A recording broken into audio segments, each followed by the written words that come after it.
to the Misfits, the Ungovernables, the Captain's Crew, the LFA family, McGroin Nation. We are coming to you live from the deep red state of Tennessee on rumble.com/LFA TV. Welcome to, well, what would be the Daily Breakdown and Ungoverned. How about it? Okay?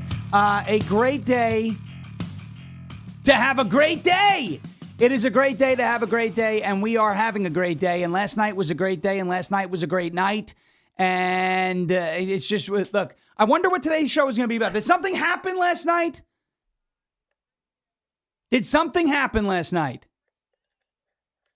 I'm just curious. Did something, was there a primary last night? Was there, were there elections last night? Someone's got to fill me in here. Oh, yeah, you could fill me in. All right. We have had it was a tremendous night last night in, where were we? Kentucky. It was a great night to have a great night in Georgia. It was a great night to have a great night in many other states. Alabama, Tommy Tuberville winning his primary. So much good stuff to talk about. I am filling in for Misfit today in this role, but Misfit will be joining us in just a few minutes, actually. But I'm going to play for you where he was if you haven't seen it. He made a great speech at this conference to combat anti-Semitism. So this is we don't usually play long clips, but this is great. It's about a 7-8 minute speech or so. You're going to love it. So here is where Misfit was yesterday. And let us play that. And on the other side of this, you will see the man known as Misfit Patriot, the host of the Daily Breakdown. It is Woke Wednesday, but we're just going to call it Winning Wednesday today. Here you go. Here's Misfit's speech from yesterday, and then we'll roll right in with what is going to be a lot of fun this morning. Stay right there. Here's Misfit's speech from yesterday's event. Good job. I have a speech from What's up, guys? All right, so I know everybody's hungry. You want to eat. And the reason Hurry up, why Zach. we're late is that it's all Adam's fault. That was a really ridiculously long speech, bro. That was So look, I can't see your hands, but I did see earlier there was a lot of non-Jews here. My speech is going to be for you. For those of you that don't know who I am, my name is Zach Bonfilio. I'm a conservative content creator and political commentator, and I also go by the name Misfit Patriot on social media. So if you've never heard of me, you can go look me up, and you can see why I've been invited here today. For everyone else, you know exactly who I am, and you shouldn't. And I'm not saying that out of humility or to be humble. I've been called a lot of things.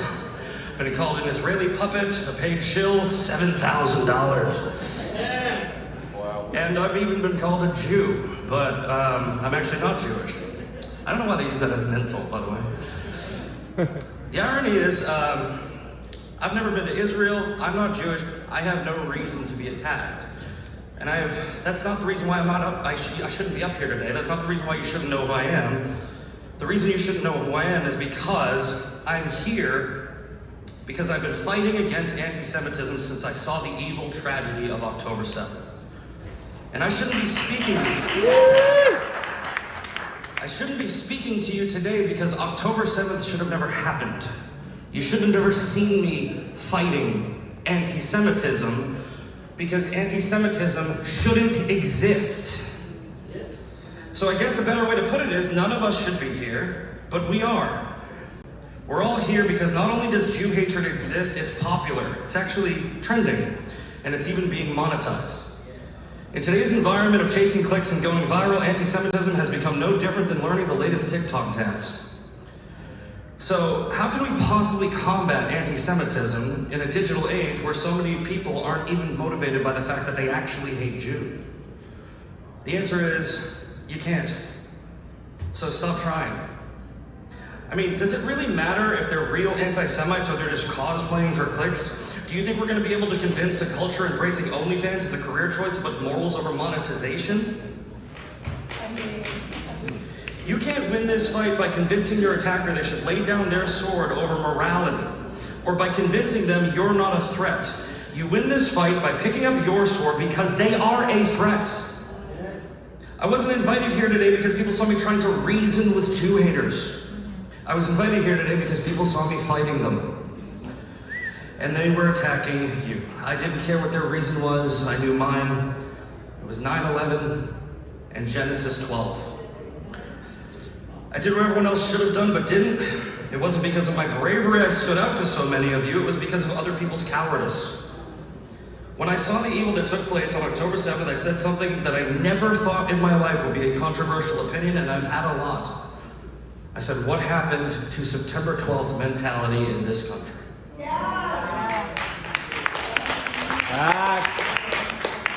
I figured that would be something that everybody on my side would agree with, and some people on the other side would jump on board with, but instead I was attacked viciously. And the part that shocked me was who the attacks were coming from. They were coming from the right. I mean, they were still coming from the left. The Free Palestine crowd's retarded. Like, they're gonna sing. That being said, there were plenty of people on both sides who truly did hate Jews. There were a lot of people with the talking points, but some of them, I figured, these people would pick up a rifle, strap a GoPro to their head, and join in on October 7th themselves if they want to do it again. Hamas and the Palestinians murdered 1,200 innocent people, raped women and children, killed babies, filmed it all, took hundreds of hostages to use as human shields, and then they said they would do it again. Most anti-Zionists would deny all of these facts. They would say it's Israeli propaganda, but some of them, they weren't. They were proud of it. That's an anti-Semite. Whether you hate Jews or not, I can't understand why anyone in this country, America, the thing that I fight for, would justify October 7th after we went through 9/11. Obviously, Gen Z was too young, that makes sense. But there were people my age, and I remember thinking, dude, we made a promise. We said we'd never forget. And the more I looked at their content, the more I realized that these people weren't forgetting. They were remembering a 9/11 that never happened. They were blaming October 7th on Israel because they were blaming 9/11 on Israel. They don't remember Palestinians dancing in the streets of Gaza on 9/11. That happened. They remember the dancing Israelis. That didn't happen. They don't remember, they don't remember, sorry guys, many people for many different reasons calling out of work on 9/11. They remember the Jews called out of work on 9/11 because they were tipped off. They don't remember an interview with Bibi Netanyahu where he was talking about the 1993 attacks. They remember an interview where he was predicting the 9/11 attacks. That didn't happen. Everything they were saying was so easy to debunk, yet they were absolutely sure that they were right and I was wrong. It didn't matter that I was showing them evidence that they were wrong, because according to them, the Jews planted that evidence as part of a cover-up. And it was in that moment I actually finally realized how the Holocaust happened. I used to wonder how Hitler was able to slaughter millions of Jews without more people speaking out. I thought the only logical explanation was he made them so afraid that if they did, that they'd be sent to live with the Jews in the camps. I see things differently now. I think more people didn't speak out because he didn't make them afraid of living with the Jews in the camps. He made them afraid of living with the Jews outside of the camps. History repeats itself when we refuse to learn from it, and it's repeating itself now because we are refusing to learn that the fear that allowed millions of Jews to be slaughtered came from the people that didn't hate them.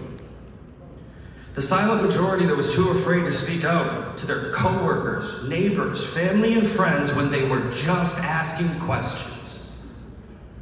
They knew what they were seeing was wrong, but they denied it because they cared about those people. They were afraid of losing them by admitting that they weren't who they thought they are.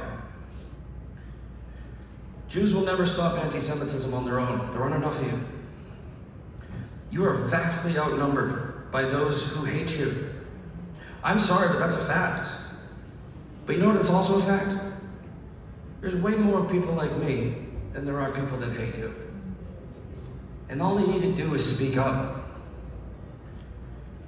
Anti-Semitism ends when non-Jews stop being afraid of anti-Semites more than Jews are, because they're not afraid.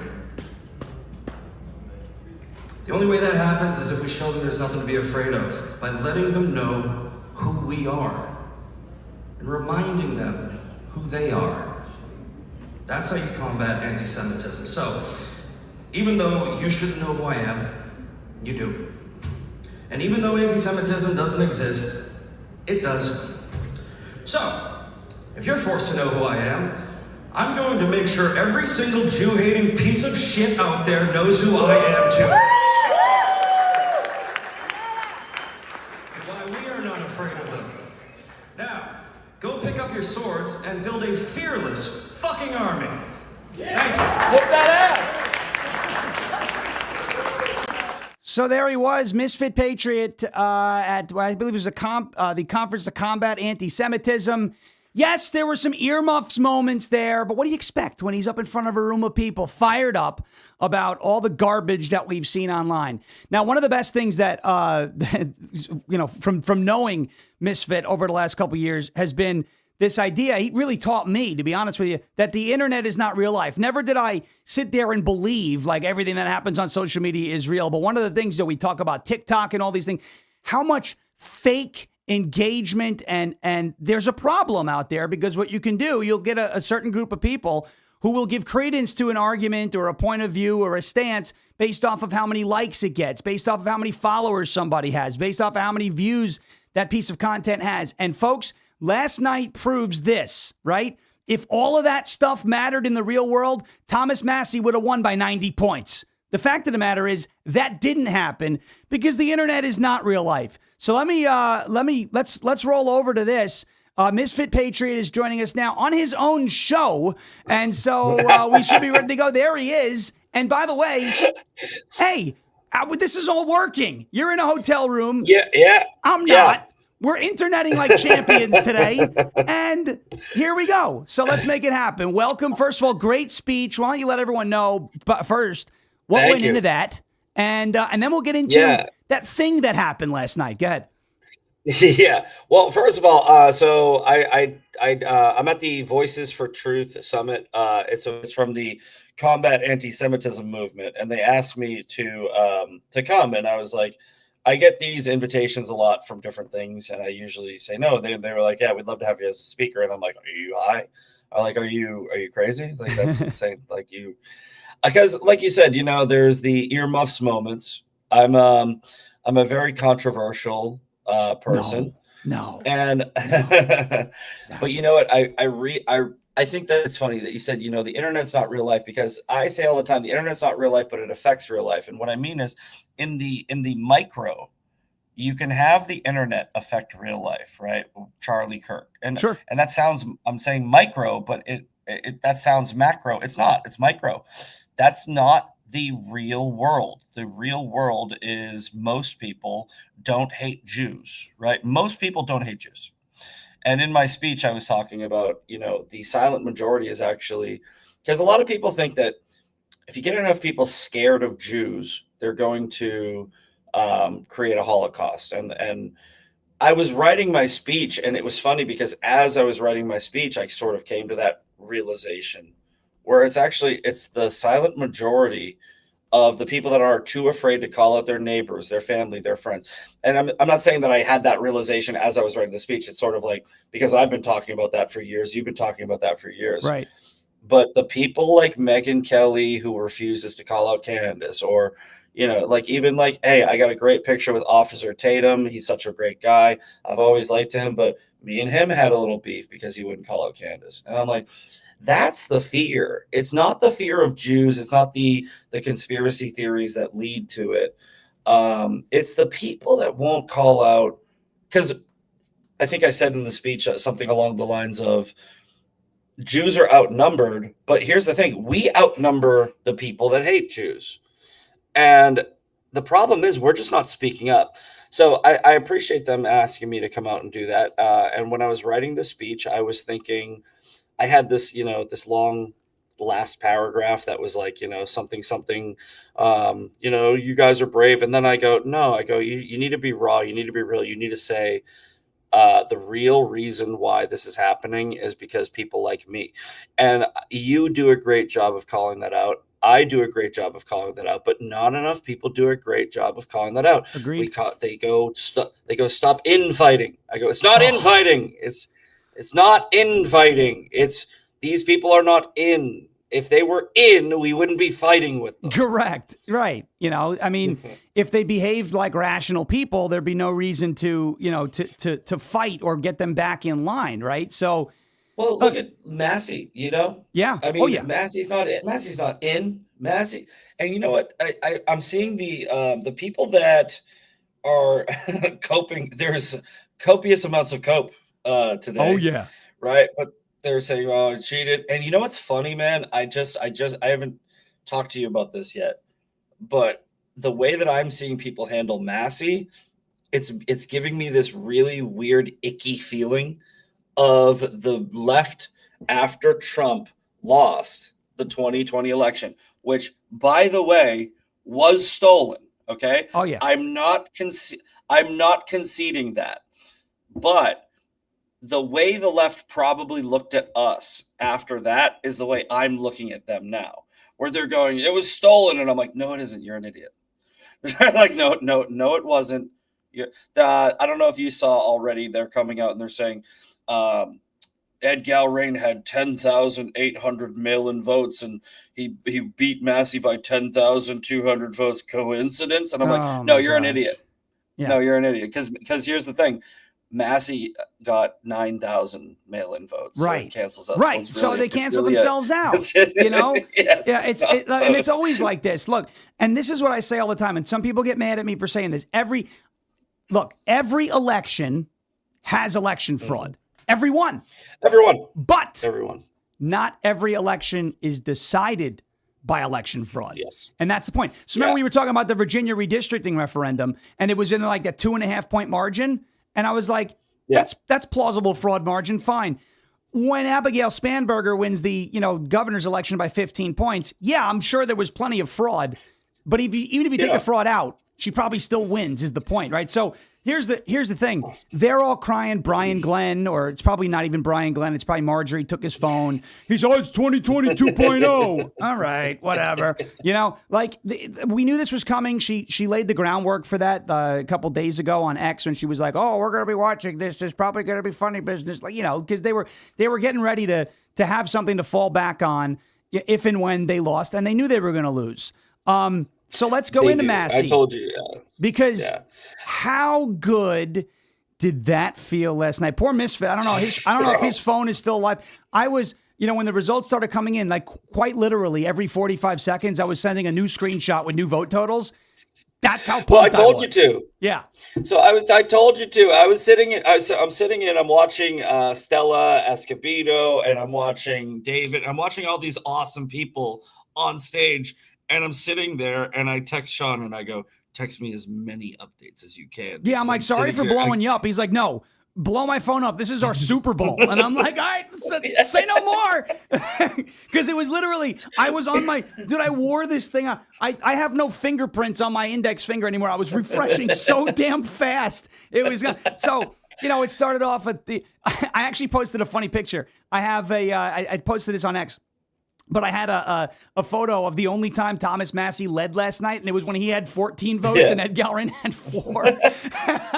Somebody posted that. Somebody posted Massie was like winning 64%, and I looked at it and I go, what was it like? That was like the first refresh. Yeah, right? That was when Lewis County was coming in because that's where he lives. So whatever. Yeah. So here, and I told you this via text. I said Massie probably should have campaigned in actual Kentucky instead of on the internet. Yeah. And dude, that's the thing. It's like, and his quote concession speech, I literally just was like, I would go, this Emmer effer, I'm being censored. Yes. I go, this Emmer effer, he really does live in the internet, doesn't does. he? Because his concession speech was, "Sorry, and he does this, right, where he goes, "Oh, look at everybody, look at all, look at me, look at everybody," and then he goes, "Sorry, I had to get I had to get Ed Gallrein on the phone, and I was trying to find him in Tel Aviv," and it's like, dude, you really did need to lose. Like your response to losing proves that you needed to 100%. Like this is not about look here. And I talked about, you know what the funny thing is, not just my speech, but this is what gives me hope is several people from yesterday who were speaking, like Travis Hawley, talked to Trav. He was talking about how he does open source intelligence. And he was talking about how disinformation and misinformation campaigns go on. And he was talking about how we need to learn how to identify it. Because if we don't know what we're looking at, we're going to believe it. Right. And with Massie, I think that there is a huge foreign influence impact on what he's doing. If you notice the community notes under any anti-Massie post. Oh, my goodness. But that's the thing. It's like, you have to know what you're looking at. And here's the other funny thing.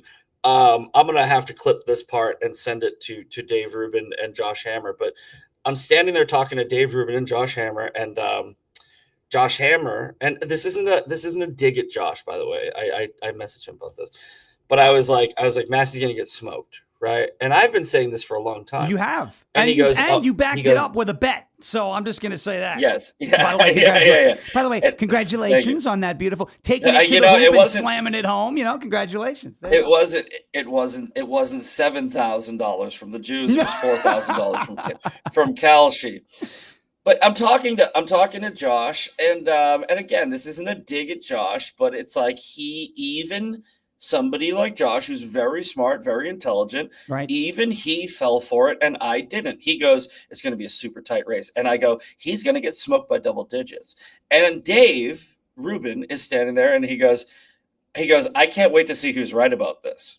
Right, and then immediately when the race was called for Gallrein, I think Massie lost by 9.8, which let's call it double digits. It's basically 10, yeah, give or take. Yeah, right. So I messaged Dave and Josh, and I go, "Told you," and Dave just goes, "Haha, well done," right? Yeah, yeah. And here's the thing: it's like Josh is a very, very intelligent person, right? But the reason why he said it was going to be a close race is because he lived in the internet. And you really need to start looking at the data. You need to start understanding what you're looking at. And this is what Travis was talking about. You need to get why certain things are happening, like the Kalshi market. You and I both do crypto. And you and I both do crypto. I looked at certain trends, right? So if you guys don't know, there's this thing called signals, right? Signals are essentially, all right, so there's quantitative and qualitative analysis of anything, right? So quantitative is numbers, right? Right. And qualitative is buy the rumor, sell the news. Right. If you're looking at quantitative data, right, which is the quantity, the amount, hard data, right, and it doesn't align with qualitative data, something's up. When Donald Trump campaigned for Ed Gallrein, Massie got a 10% jump in the Kalshi market. It was the day it happened. It made absolutely no sense.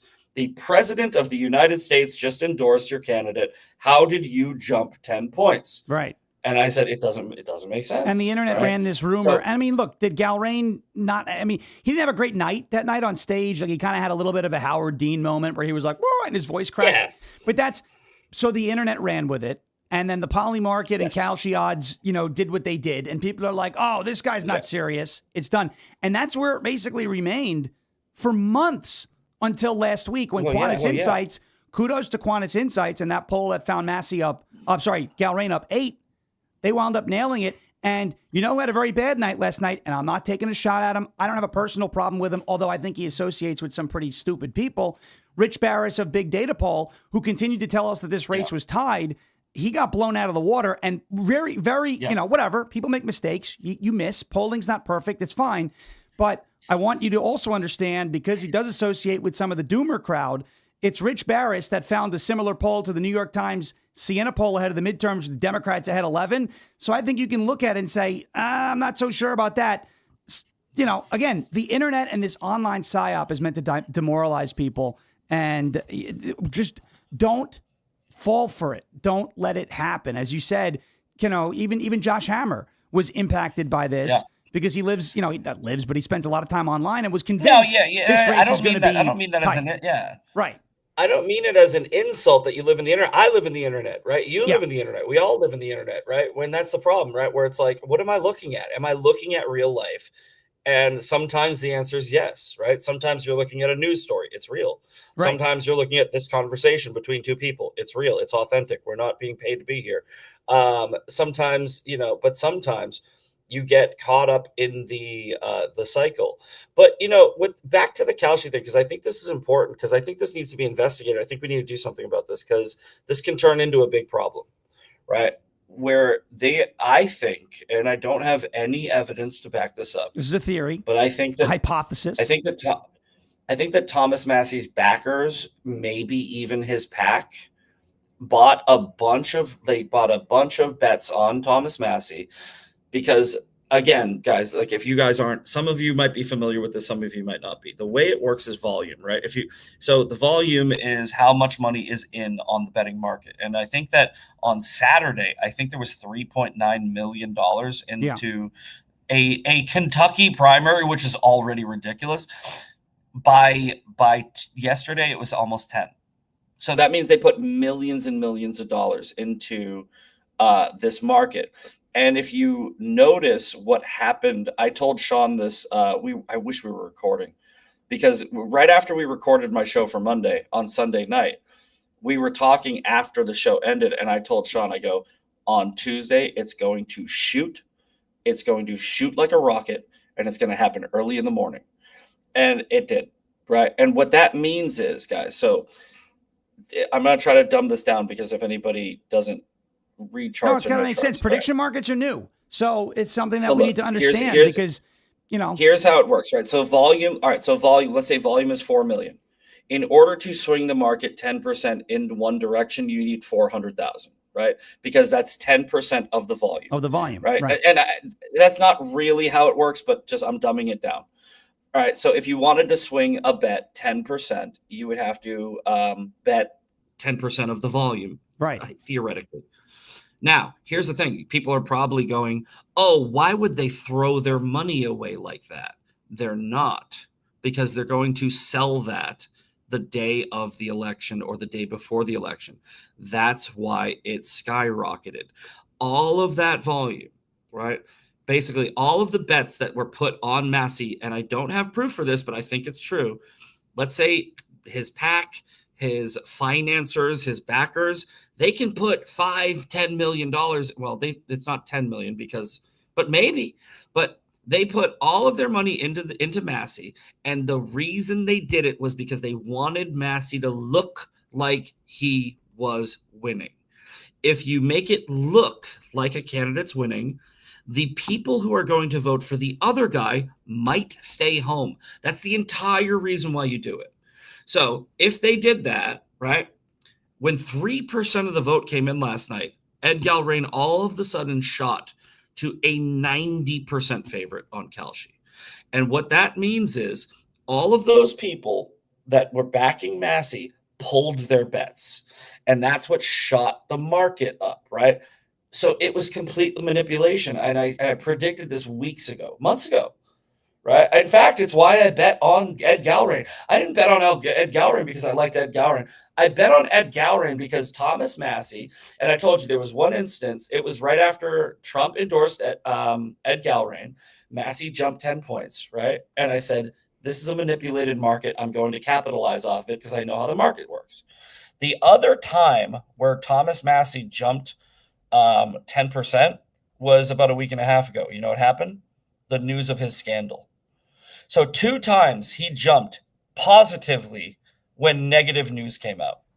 It made no sense. So I think that needs to be investigated. I think they need to figure out a way to make a law where it's like you have to be there has to be some type of disclosure. And I'm not sure how they're going to do this legally, because it's a very difficult thing to say, like, oh, well, a private citizen can't bet on a political race, right? Because if that's what they're doing, a private backer wants to bet $10 million to sell messaging.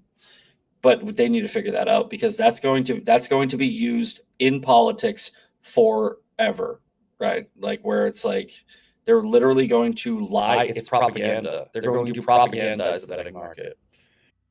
Well, and this is what's been happening, right? So I want you to think about, so for those who don't understand, these betting markets are not like when you place a bet on, the Indianapolis Colts on Sportsbook. It's a little different. When you trade on either Polymarket or Kalshi, they call it trading for a reason. If you buy, look at this here. Whoa, hold on a second. I'm sorry, I just screwed up something. I have a bad echo here. I'm trying to fix it because, unfortunately, despite hotel Wi-Fi, we're trying to just get it best. There's right. Okay, so essentially, all right. Let's say you put $100 on an outcome, whatever the outcome is. Right. Thomas Massie's going to lose. Ed Gallrein's going to win. Trump wins whatever swing state. You put $100 on somebody with a 30% chance, and all of a sudden now it has a 60% chance. You have doubled your money, and you can cash out. Right? That is how these prediction markets work in that sense. So it is trading in that way. So let's say somebody bet Massie at, 55%, and he dropped down to 35%, you can pull out the remainder of that position and only take a slight loss rather than taking a total loss if he loses. And that's what you're basically saying might have been happening, right? Yeah, because they're not going to. So look, let's say they're going to lose, I don't know what it's called, basically the movement of the market, right? So like whales do this all the time in if a meme, all right, so everyone knows about meme coins. When meme coins get pumped, right, the vast majority of the actual market cap is in the holder of the meme coin. Right. Then they go on the internet and they sell the news, right? So what they do is they go, I have this new meme coin. This meme coin is great. Like Stu Peters did this, right? It's a pump and dump. You pump it and then you dump it. So the people who were betting on Massie, they're getting most of their money back, right? Because what they did was they tricked a bunch of, idiots on the internet to maybe bet for Massie. But here's the thing, they didn't.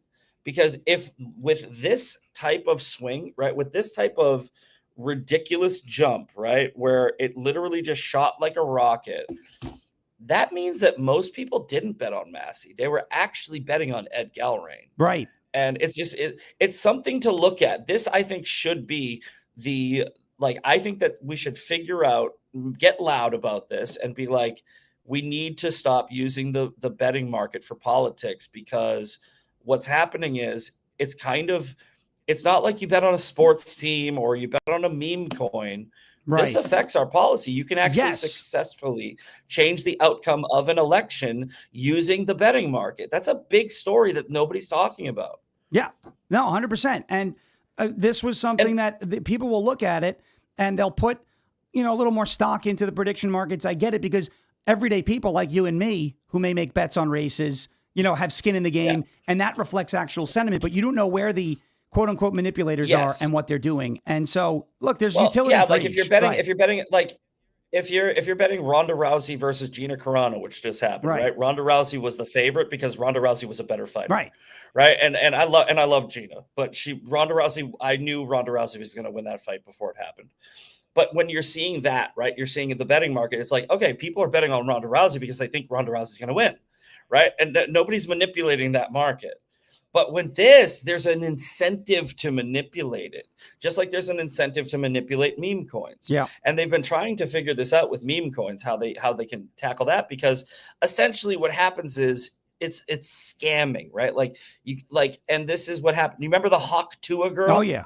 This is what she did, right? She pumped, and I guess according to her financiers dumped, right? But That's what's happening with the betting market. I think it's a big story. I think we're very early on this story, and we'll see where it goes. But I think it's something that you guys should definitely pay attention to, because CNN was using Kalshi odds to talk about the race, and I'm like, why? What are you doing? That's insane. Right. You should not be using Kalshi odds to talk about a political race. What you should be doing is looking at polls, Kentucky 4th polls, not X polls where Massie is like, I'm going to win and fucking, sorry. And, it was like, 80-20 on 100%. Yeah. But that's not scientific, because you can have somebody in Nigeria vote on that poll, So, exactly. and then they can't vote in the real poll, in the real world, which leads me into this. The internet is not real life. Okay. Yes. So for everybody, this is what for everybody, on that side of the woke right, let's call them whatever you want to call them. Oh, it doesn't make sense. It does make sense, but you just have to understand what the word woke means. Okay. But all right, the folks who place a ton of stock, and I'm talking about a ton of stock in online numbers. Okay. Like, for instance, just because something got hundreds of thousands of views on X or Instagram or Facebook or TikTok or Rumble or wherever does not make the thing true. The mindset is, well, it wouldn't have this many views if it was fake. No, actually, the opposite.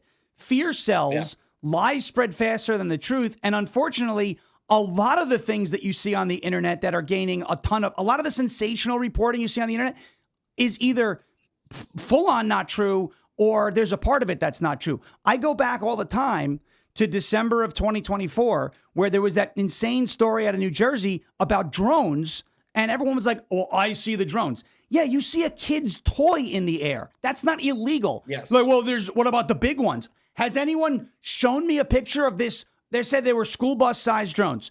Someone's got to show me the freaking magic school bus if you want me to believe that thing's flying around New Jersey, right? So the internet is not real life. Sensationalism sells, fear sells, hysteria sells, and the truth gets buried because lies travel faster than the truth. So you have all these people who are placing all this stock, right, in ratios, in online engagement, in followers. Oh, I had some idiot on Instagram last night going, dude, you got bodied in your own comment section on that post you made about Thomas Massie being a fraud. And I was like, yeah, well, guess what happened?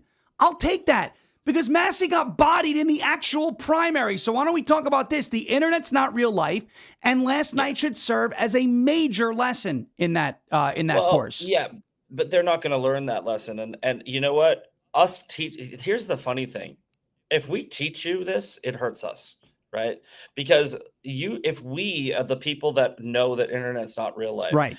If we explain it convincingly enough, where the people that are believing it, right, actually wake up, it means that they aren't able to use the tool that helps them, like that helps us. Like they basically, it's basically like saying like, oh, you're actually going to expose the thing that helps you, because the people who know the internet's not real life, like me, could put $1,000 on Ed Gallrein, right? Like and know they're going to win 8 months ago, right? Like it's not, but look, it's funny. This is from last night. I took this picture of Travis Hawley up on stage, and it's a video of Tucker Carlson, right?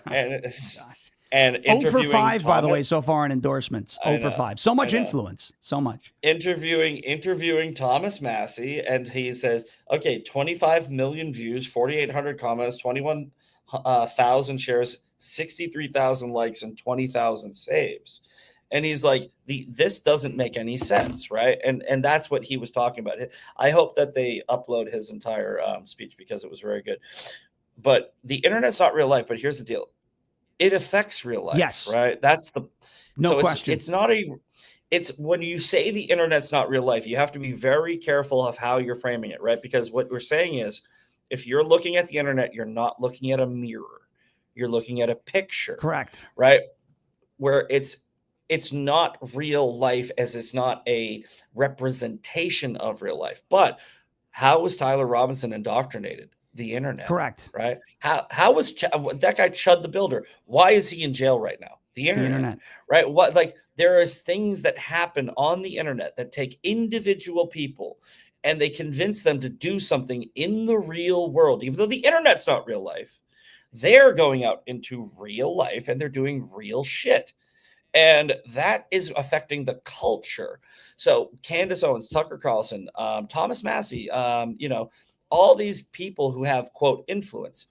They don't have as much influence as you think they do, but they have enough. And they're convinced of their influence because of what they see on the internet. And this is part of the point, I think, right? So Thomas Massie, because of his online engagements and so, basically affirmations, he looks at this and goes, wow, every time I talk about Israel, I get a ton of views and I can ratio Dan Bongino. So I should do that in the real world. No. And that's the problem. When you are, I don't walk around in the real world talking like Trump all day. Okay. Like, I do it on the internet in 90-second bursts because people think it's funny. I have a good time. But when I go to the supermarket, I'm not at the deli counter going, I want all the turkey that you have. Give me the biggest, the most beautiful turkey. I don't do that, right? Because the person at the deli counter is going to go, the person at the deli counter is going to go, you're nuts, bro. Like, what is your problem? Well, Sean, if you were a victim, all right, this is actually a great thing that I've never thought of before, right? If you, Sean Farish, were a victim of audience capture, if you weren't a critical thinker that didn't fall for this grift, that's all you would do, because it's what got you famous, right? What got you famous was the voice, but you don't do it that much, right? In fact, you don't do it 5%. I don't. Yeah, I've always taken a less is more thing because it is what it is, and there's a time and place, right? But if you were Candace Owens or Tucker Carlson or anybody, you would do your entire show in his voice. Exactly, and that's the problem because you would be a victim to audience capture where your audience would go, I love your Trump voice. And you go, okay, I'm doing the Trump voice. That's what you would do. Yeah. And that's the thing. It's like, it's very hard to describe audience capture to people, because what I'm basically telling people is I go, think about what that person would be saying without their comment section. And it's like, they'd be maybe telling you the truth, maybe, right? Yeah. And that's the thing. It's like, I can't pose a hypothetical where I can actually visualize it for somebody. But yeah, if you really think about it, that's why Candace Owens is TPUSA, right?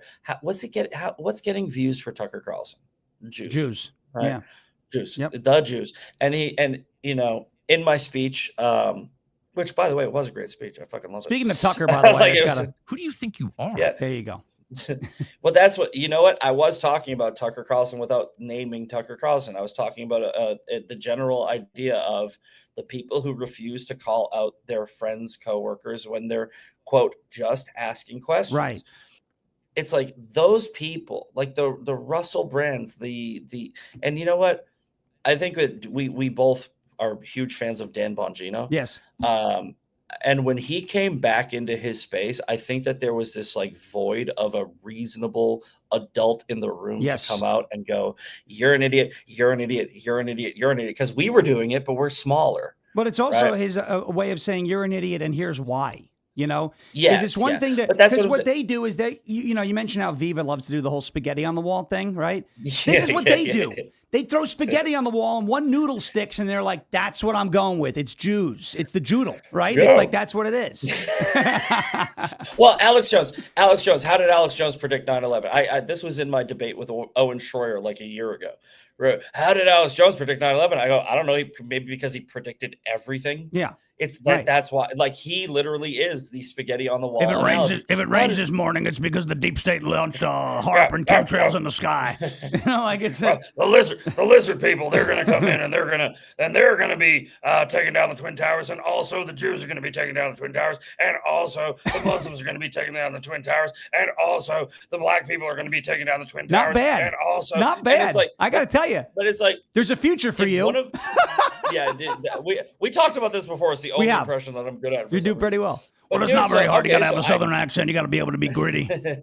Buy my supplements and fight against the deep state. I just said 5 different people took down the Twin Towers, and if one of them is right, Alex Jones. See, I was right. Yeah, right. That's how they do, and that's how they do it. Look at Candace Owens. Do you remember when? Well, obviously everybody remembers how many different people killed Charlie Kirk, right? In Candace Owens's world, it was a B cult. It was Egyptian planes. It was the Jews. It was the Trump administration. It was this. It was this. It was that. It was that. If one of them actually ever turned out to be right, which none of them will, because Tyler Robbins, the only person that she hasn't accused is the guy who did it. If one of those comes out to be true, they would go, Candace Owens predicted this, right? And it's like, no. What she did was, like Viva Frey says, she threw spaghetti at the wall. And that's what they all do. Right. And that's what they thrive on, because but when they're intentionally vague, it actually helps them, because then it's like, oh, we don't really. It's like I said, and Candace Owens has never come up with an original thought in her life. We don't know, but we know. It's the Nemo line. You never really know, but when they know, you'll know. So it's like she literally stole that from the freaking turtle, right? So I saw your starfish video. I was actually in the room yesterday. Yes, the tank is clean. I had your show starting, right? And I'm in the bathroom, and my phone was way out here where we're sitting, and I just heard like some weird like childish voice, and I go, "That's not Sean." Yeah. So I'm like, I'm in the bathroom, and I go, "That's not Sean's show." Is it? I go, there's no way that's Sean's show. I love the movie Finding Nemo. I think it's funny. It's one of my favorites. Yeah. There's like all these different characters. Right? I love the shark. Right? Oh, I am an eye shark. So. But this is what I always come back to, like movie lines. I love doing it. I use like Captain Jack Sparrow all the time and all this to demonstrate Trump derangement syndrome. There's that scene in Pirates of the Caribbean where the guy's like, how come we're not doing what Sparrow said? Because it was Sparrow who said it. It's like, how come we're not doing what Trump said? Because Trump said it. Yeah, but Trump also said like to eat and drink water and breathe and like not shower with your toaster. So like, are you going to do the complete opposite? Look at the pregnant ladies last year who chugged Tylenol. Like, yes, that's Trump derangement syndrome. But I look at that scene from Nemo, kind of brings it all into a thing. The starfish wakes up. The tank is supposed to be dirty, so they put the fish in the bags and they can roll out the window and escape the dentist's office. That's the whole idea. And so that's their plan. The tank is going to be dirty. And then she wakes up and the tank's not dirty and everything is gone. And so like it's that moment, oh my gosh, the tank is clean. There are a lot of people who are so convinced that what they're seeing on the internet is a direct reflection of real life that are waking up doing the tank is clean meme right now because they were not expecting the tank to be clean. They were expecting the tank to be dirty and celebrating when people like you and me were like, I don't know, man, the real world, they don't care about this stuff. I was out knocking on doors for the sheriff. Not one person asked me, what's his stance on Israel? You know why? Because it doesn't matter in the real world. Well, dude, you know what? I think towards the end, look, here's the deal. Full disclosure, okay? I have no problem blurring the lines of morality in a certain instance. Okay, let me unpack that. Here's what I mean. I am not sure if the allegations against Thomas Massie are true. The woman could be completely lying. It could be like some truth, some not truth, right? There's probably some truth mixed in, but there may be some embellishment. Maybe. Who knows? Right. However, right, this is what I mean by blurring the lines of morality. A completely moral person, right, would go, I'm not going to touch this. I'm not going to weaponize this. I'm not going to use it, right, against Thomas Massie because it might not be true. Me? No. And here's the thing. I used it against Thomas Massie. I didn't say that it was true. I won't do that. I won't lie. I will never lie. However, I was like, Massie probably had sex. And you know what? Here's why. Because Massie had no problem weaponizing the Epstein files against Donald Trump, right? Massie had no problem doing it. And not just Trump. Anybody who was like, this isn't issue number one. You're a pedophile protector. Okay. You're a pedophile protector. And if he's okay with doing that, you need to be okay with doing it. Those are the rules of engagement in that circumstance. When Viva Frey and all of his stupid ass followers come at you and go, look at what you're doing. I go, look at what he did. I'm doing what he did. Two wrongs don't make a right. No, but they do make it even. Yeah. Right? Like that's the you know thing. what? Like, You're right. You know what? You're right. Two wrongs don't make a right, but they do make it even. But here's one thing I never did, and I wouldn't do in the face of some of those allegations. Because even when those allegations came out, I said, ooh, the timing, right, is like a little weird. I said the same thing. But Thomas Massie, like you said, set the rules of engagement last year with the Epstein stuff. standing in front of people who are calling Trump a pedophile. If you said that, hey, I think this is an important issue, but I don't think it's issue number one. Well, you must love child rapists. And I'm like, no, dude. Yeah. So here's the thing. I never accused Thomas Massie of any criminal behavior, number one. Me neither. I said maybe he did these things. I wouldn't put it past him because he seems like a bit of a weird guy. I don't know if the pine cone, it's funny. I don't know if it's true. I still don't know. It's hysterical. But my thing is, their side did that. They're doing it right now. I have blocked over 150 accounts that said, you're a pedophile. All right, whatever. We knew that was coming, right? So fine, you're gone. But they are the ones who ran with a theory and accused people of being guilty of really, really bad things in the wake of that theory. We're just looking at it going, hey, I'm just asking. I'm literally asking what's going on with the Massie case with this woman. Who do you think is skipping the line on the one-way trip to hell as far as morality? Do you think it's accusing somebody of being a pedophile or accusing somebody of very quickly getting over his wife's death? Because that's all I've accused Massie of. Yeah. Right. I've accused Massie of very quickly, most likely, getting over his wife. Well, and very quickly is subjective. He's already remarried. It wasn't very long ago when his wife passed, so he did get over it pretty quickly. Fine, whatever. I mean, you could discuss. That's weird. Whatever. It's a weird thing to do. Right. It's okay to say that's weird. It is. And if you say that's weird and Viva Frey goes, that's not weird, I go, no, you're weird. You're weird for saying it's not weird. It's weird. Right. If I was with I dated a girl for 2 years. Right. And I go, okay, what's the rule? Right. What's the rule? I go, you got to take the relationship and you got to cut it in half or something. And it's like, dude, 30 years, his wife dies. And within now what we know for a fact, this is not a theory, is within 2 months he was dating. Because the woman provided the pictures. She provided pictures of him going to South Africa, and she provided all of the evidence. So we know that within a couple of months he was over it. That's weird. Well, I got someone in the chat now saying Erica got over Charlie Kirk's death. Is she remarried? Did I miss something? Oh, I'm sorry. I'm sorry. Was Erica out? Is she on safari right now with some random? Yeah. These things are not the same. But you want to? Yes. People want to go after Erica Kirk and say the way she's grieving is weird. Whatever, you may not like it. By the way, speaking of the chat, this is completely irrelevant to the conversation. Somebody earlier goes, Zach, are you a little hungover? I go, no, I am drunk right now. I think and hold on, and I want to say I am 100% drunk right now. Not doing too bad, though. I'll tell you what, better than I would be if I was drunk. I'll tell you. Because last night, right, Thomas Massie bought us a bottle of Grey Goose. Okay, Thomas, everybody at the white party, they went. Let's go to Nick Mattel, by the way, who's hilarious. Oh, he's so funny. Guy. He's hilarious. We hung out. We hung out most of the convention. He was like, I follow him on Instagram.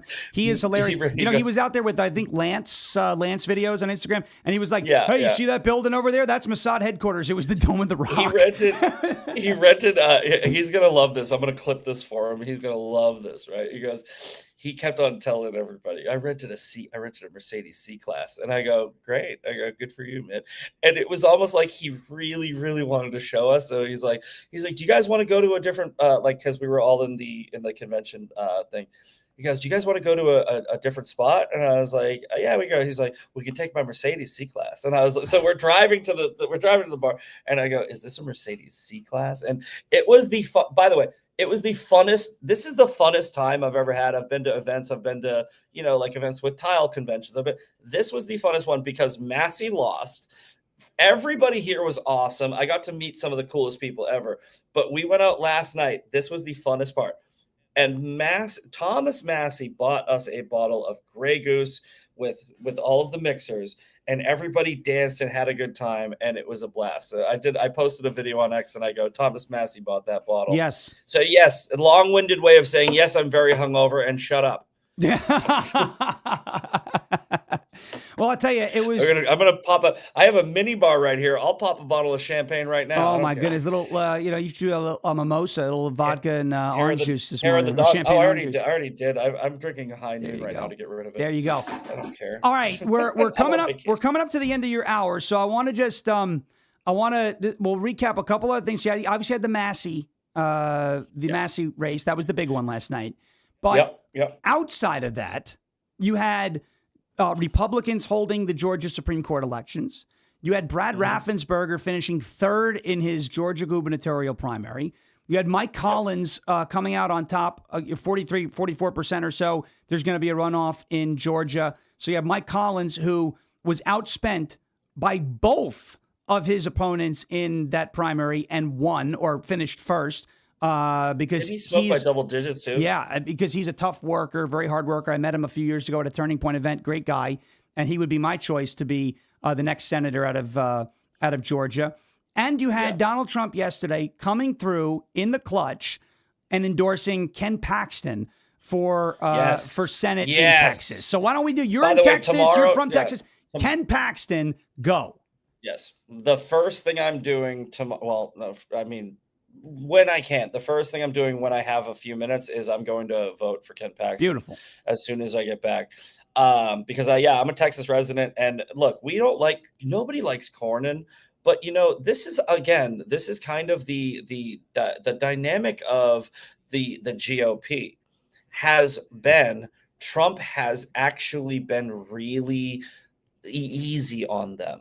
Right? Like that he really has. He's done this handshaking rhino shit for way too long.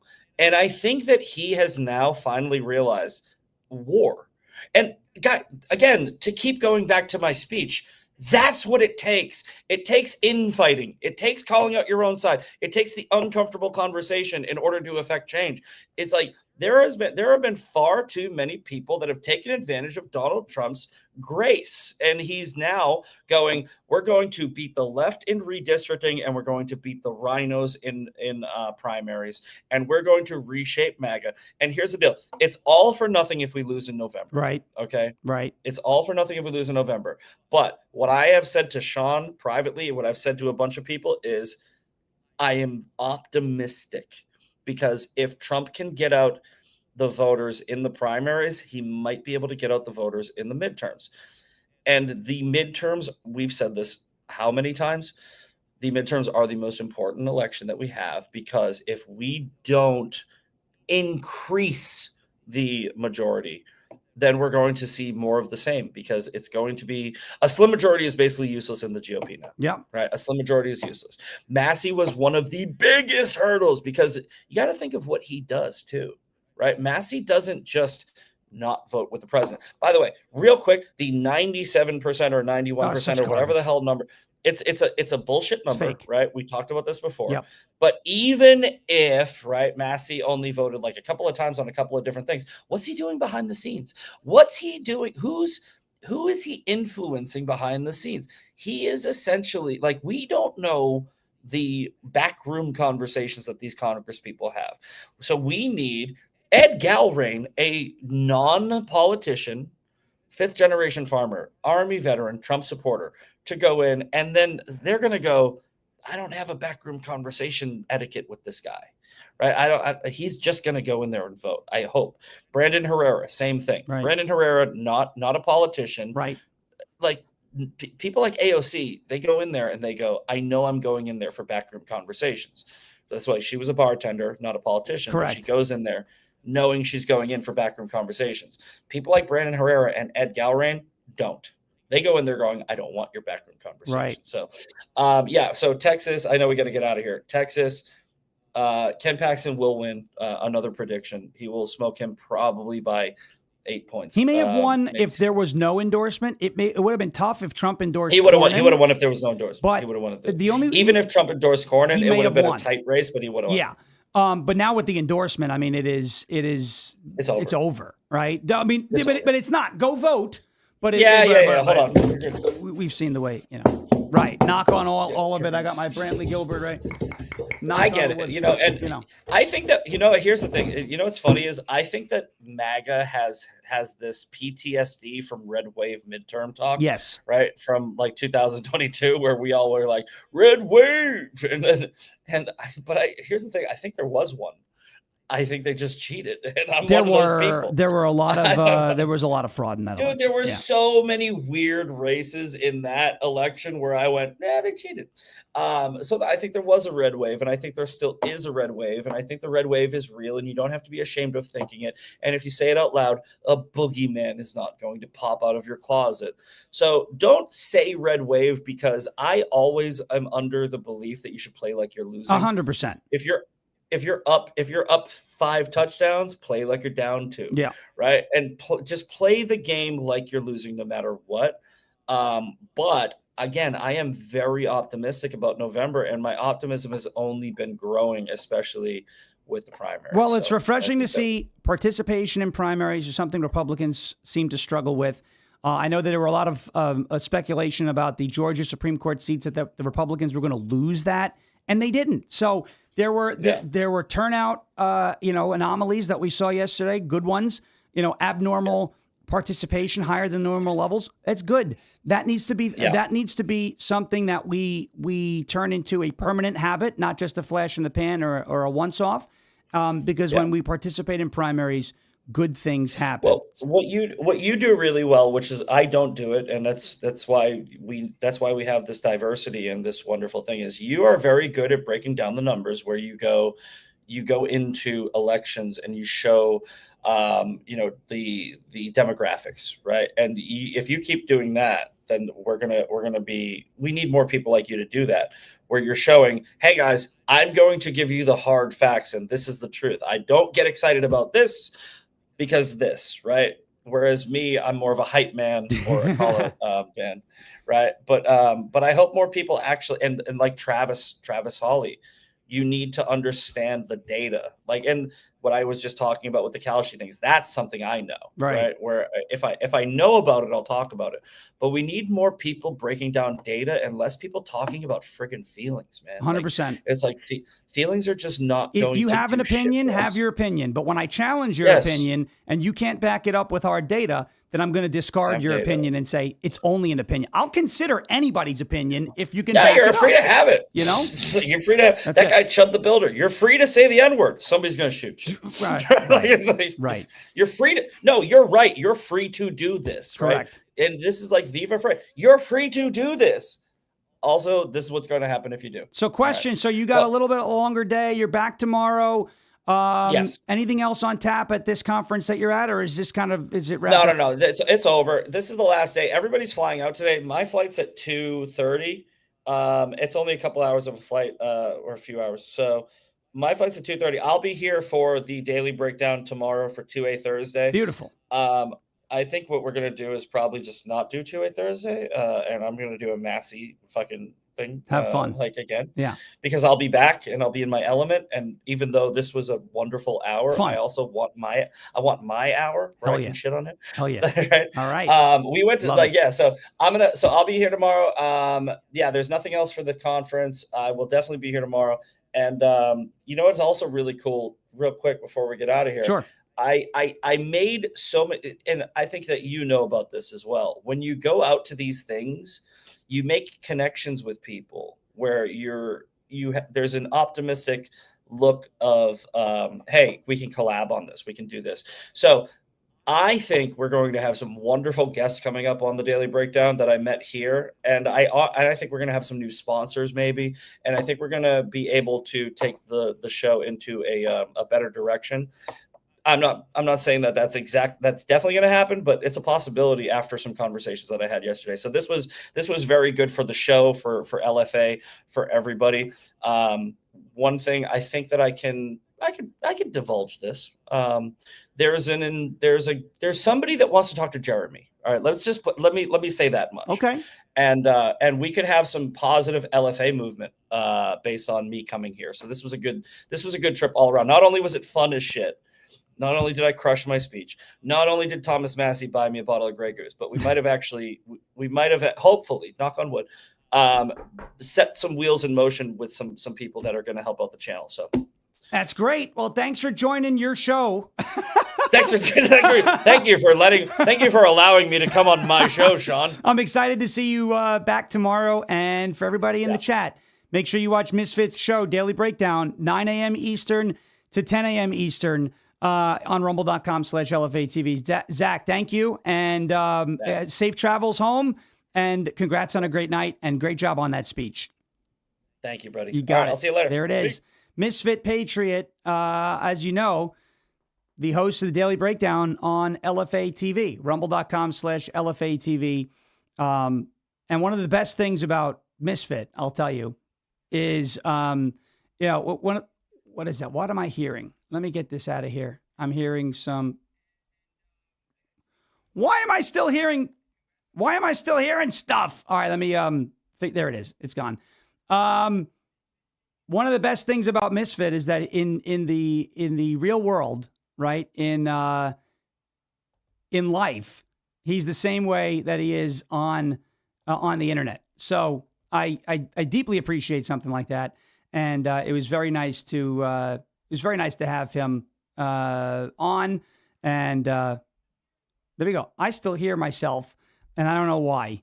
I have to figure this out. Hopefully, it goes away. Let me see. That might be what I had to do.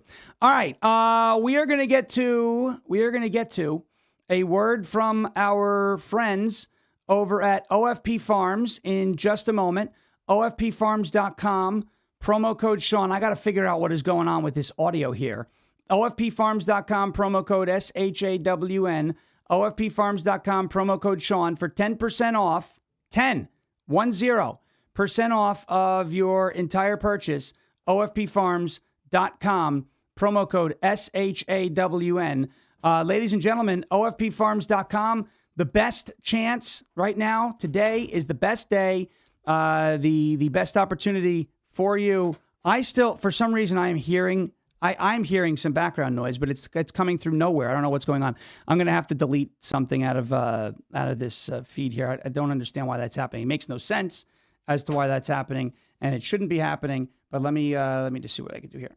It's still happening. I don't understand what's going on. Zach's mic still open? He's not even connected. I don't understand why I'm hearing. Is it mine? I don't understand why I'm hearing background noise. This makes no sense to me. I shouldn't be hearing. Oh. Do you have a video playing somewhere? No, I have nothing playing anywhere. Let me see. No, it's still going on. I don't know what. I have no idea what's going on, but I hear like all sorts of background noise coming Can through. they hear it? I don't think so, but I hear it, and I can't do a show like that. Yeah, I have no idea. All right, I'm going to have to... Grumpy04 says shut everything down. Well, then we're going to lose the stream. All right, I'll figure this out. Let me get to a... before we do OFP Farms, I need time. I need time to figure out what the hell is going on here with this audio. This makes no sense. Nothing is open. Nothing, quite literally nothing is open. And we're having this problem. So let me play a word from our friends at goldencrestmetals.com/LFA. Then we'll get to a word from our friends at OFP Farms, because I need some time to figure out what on earth is going on here and why I hear stuff that I'm not supposed to be hearing. This is rather annoying. Here we go.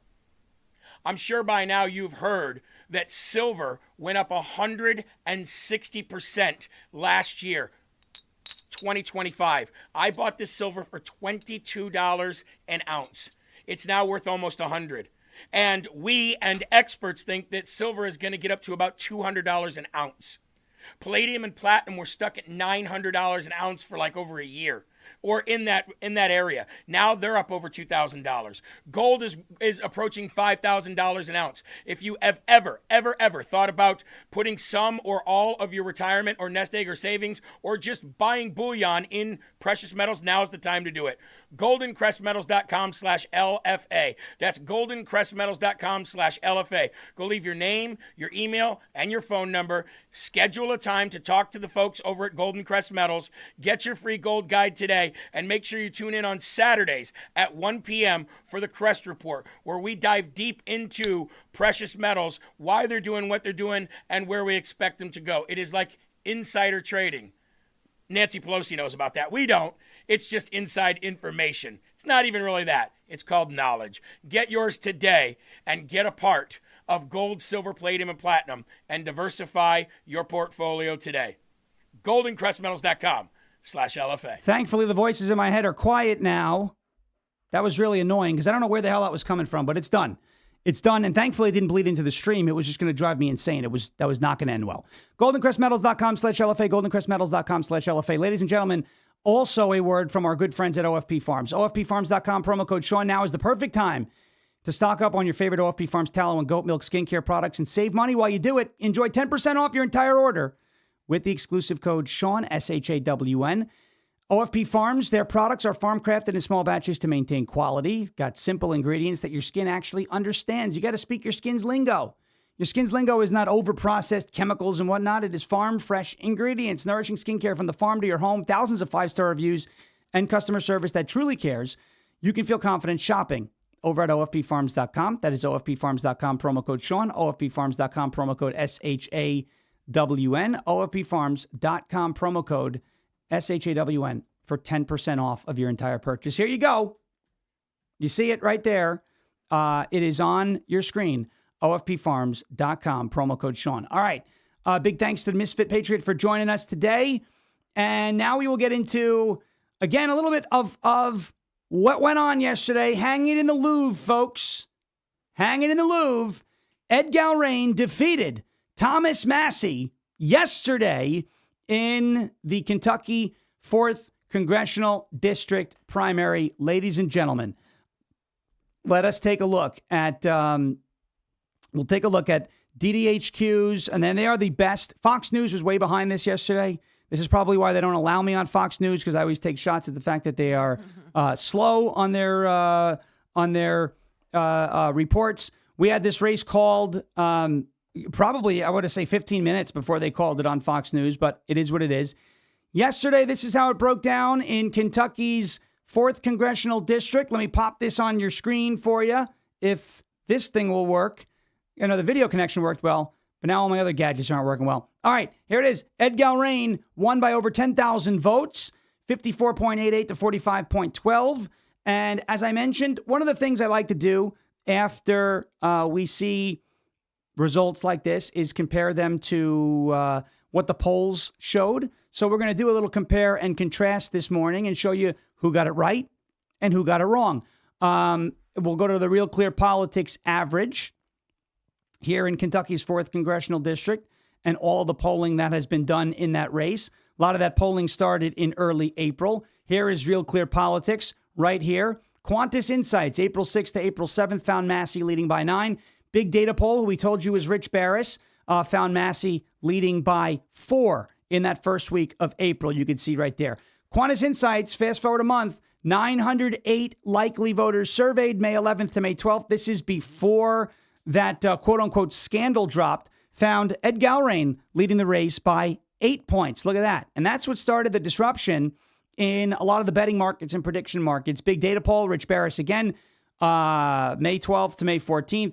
Massie +2, and he was running a tracking poll, so he was getting results every day and releasing results every day. Then the race shifts to tie there, May 14th to May 16th. SoCal Strategies, Gallrein +7. Barris again, Big Data Poll, May 15th to May 17th, a tie. And the final polling that was done in this race was by Gray House, May 16th to May 17th, Gallrein +7.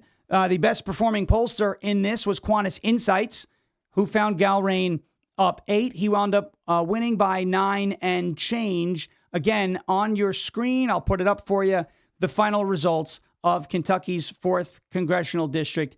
You see it right there. Thank you, DDHQ Votes. One of the best election data websites, real-time results websites in the game, if not the best. They are my go-to, and they're always great. Let's take a look at the county-by-county breakdown here. Thomas Massie won Lewis County. Nearly by almost a 2-to-1 margin there, 62.97, let's call it 62.3 to 37 points against Ed Gallrein. Lewis County happens to be the county where Thomas Massie's farm is located, that big farm where all the influencers went and had pizza. And then Mason County, he won by a fingernail. You can see it there. He won by a hair. But other than that, every other county in Kentucky's 4th Congressional District went the way of Ed Gallrein. If you're listening on audio, you can see this visual breakdown here on rumble.com/LFA TV. For example, Campbell County, the 3rd largest county in the district in terms of registered voters. Gallrein won by 5 points. Boone County, the largest county, Gallrein won by 9 points. Kenton County, the second largest county. Where is it? There it is, Kenton County. Gallrein won by 5 points. So he won all of those dense population areas. He also won a lot of the rural areas. And the only spot that Thomas Massie led was his home county and the neighboring county next to it, Mason County in Kentucky. What does this prove? What does this prove? As we mentioned with Misfit, this proves a bunch of things. But lesson number one that I want people to understand, and I've been saying this for a while, the internet is not real life. Okay? That's not to say there aren't real people on the internet. That's not to say that there aren't real conversations on the internet. And that's not to say that the internet can't be used as a tool to impact things in the real world, as we just mentioned with Misfit. But to take things that you see on a platform like X, okay?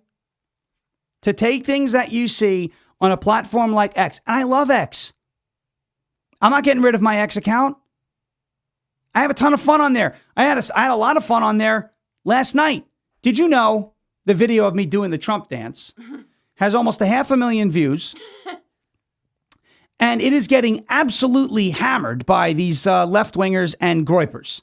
They're like, oh, dude, you know, it looks real gay, you dancing like that. And I'm like, you literally follow a gay Mexican and act like he's like the best thing since sliced bread, Nick Fuentes. And you're going to say, I'm celebrating this scumbag losing his election? Why are you gay? All right, sure. But they're all mad at me for dancing. They're like, this is stupid. You shouldn't behave like this. Oh, really? I shouldn't behave? Why? Because it hurts your feelings? The internet is not real life. If the internet was real life, and Ryan Matta and Bobby Sauce and all of these influencers actually had real world influence, Thomas Massie would have won that race by 20 points. But he didn't. Did he? No. Thomas Massie believes the BS that he's selling. That's the biggest problem here. He thinks he's on to something. And now there's a fake image going around. Oh my gosh, the younger age groups. But folks, can we use our heads for just a second? You do not get to know what age group voted for each candidate. You could look at that before the race via polling, but voting is anonymous. I have no idea who the 18 to 24 demographic voted for. They probably voted in favor of Massie if the polling data before the race was correct. We have no idea who they actually voted for yesterday. There's no way to know that. Use your heads. I see this thing getting shared around everywhere. Like, what are you doing? You know that's not how elections work. But if the internet was real life, then the influencer surge into Kentucky would have been successful. And instead, not only was it unsuccessful, it was an epic failure. Here's a word of advice. You want to lose a primary? Campaign with a guy in an American Reich hoodie. You want to lose a primary? Focus on Israel before you focus on your district. Yeah, this is a good place to start. A lot of people are like, oh, Israel first won yesterday in the Thomas Massie race. Israel first won. No.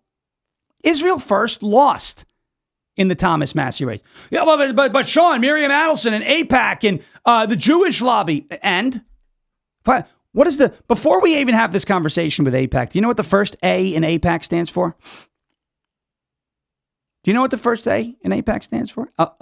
American Israeli PAC. That means a bunch of American citizens. Some of them have dual citizenship.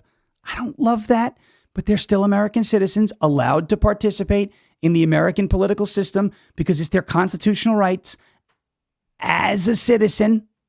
We wouldn't want to violate the Constitution, would we? Right? Imagine thinking Jews are more of a threat than Islam. It is. Can you imagine? It is unbelievable. But here's the thing. Israel First actually lost last night in Kentucky's 4th Congressional District. Why do I say that? Because what is the first thing, the primary focus of Thomas Massie's campaign and his supporters and the influencers that surged into Kentucky? What is the first thing that they talk about? Is it the issues in Kentucky's 4th Congressional District? Is it the accomplishments of the 14-year incumbent candidate Thomas Massie and what he has brought back from Washington into his district? Or is it Israel? The first thing these people talk about every time they open their mouths is Israel. They are Israel first. Perhaps if Thomas Massie had spent more time talking about the issues in Kentucky's 4th Congressional District instead of talking about a foreign country, maybe he would have done better last night. Perhaps if Thomas Massie had campaigned with people who actually care about the district that they're campaigning in instead of worrying and hyperventilating about a foreign country, maybe he would have done better last night. Israel First lost in Kentucky's 4th Congressional District. And I know it's going to drive a bunch of you whiners crazy, but it's the truth. You guys bring up Israel more than we do. You guys talk about Israel more than we do. You guys focus on Israel more than we do. And you focus on Israel more than you focus on the United States of America. You focused on Israel more than you focused on Kentucky's 4th Congressional District. And Kentucky's 4th Congressional District said, hey, what about us? Who's going to give a damn about us for a change? And they chose Ed Gallrein. And in my opinion, they chose correctly. Here is Thomas Massie's concession speech. And this just shows you he believes the BS that he's spewing. Watch this. I would have come out sooner, but I had to call my opponent and concede, and it took a while to find Ed Gallrein in Tel Aviv.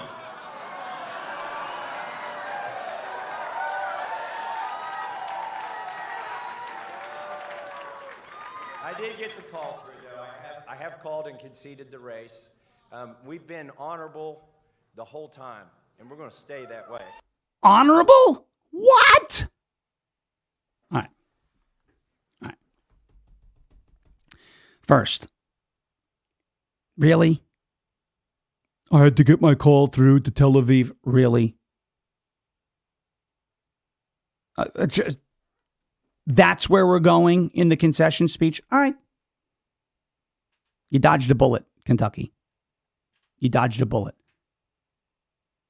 But I have to take issue with the end. The Tel Aviv comment is whatever, but I'm not going to get triggered over, oh my gosh.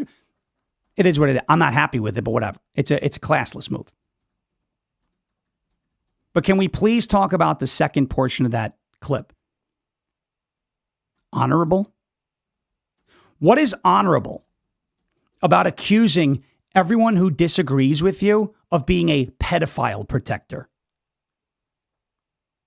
What is honorable about accusing everyone who opposes you of being paid to do so?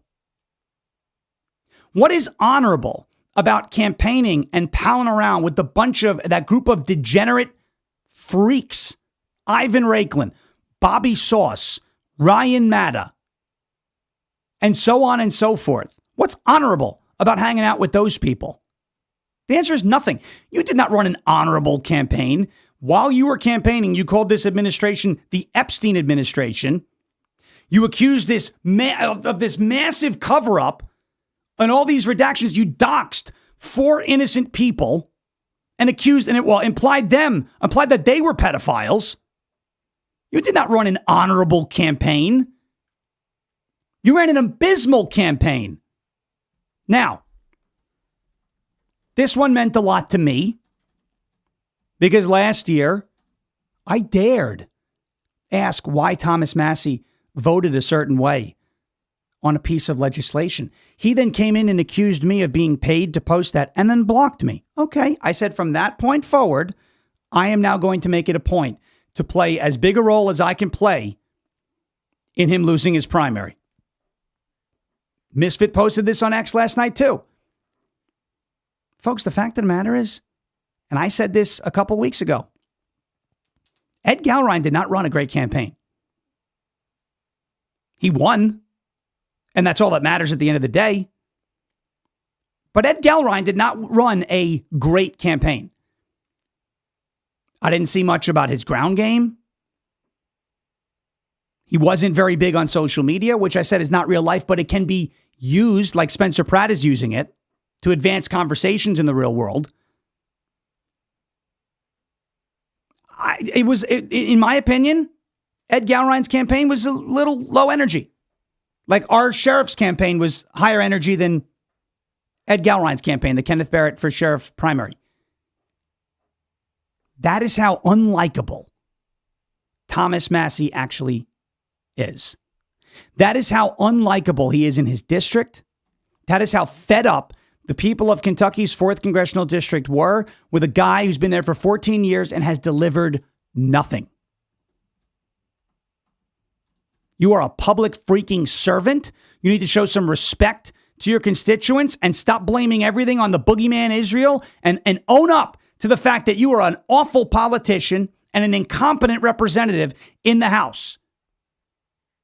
You would think after 14 years, Thomas Massie would have some sort of influence over some of his Republican colleagues in the House and not have to be the lone grandstander throwing things into turmoil when we have a razor-thin majority.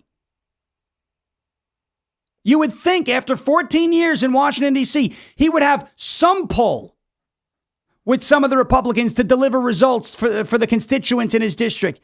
Nothing. He has gotten one bill passed that he sponsored, and that is the Epstein Files Transparency Act, which does nothing for the residents of Kentucky's 4th Congressional District. Nothing. It doesn't pay for any federal roadways. It doesn't do a thing for those people. It doesn't create a job. It doesn't bring investments into the district. It did nothing. This man was an ineffective, incompetent politician, and he was put out to pasture politically last night by his voters.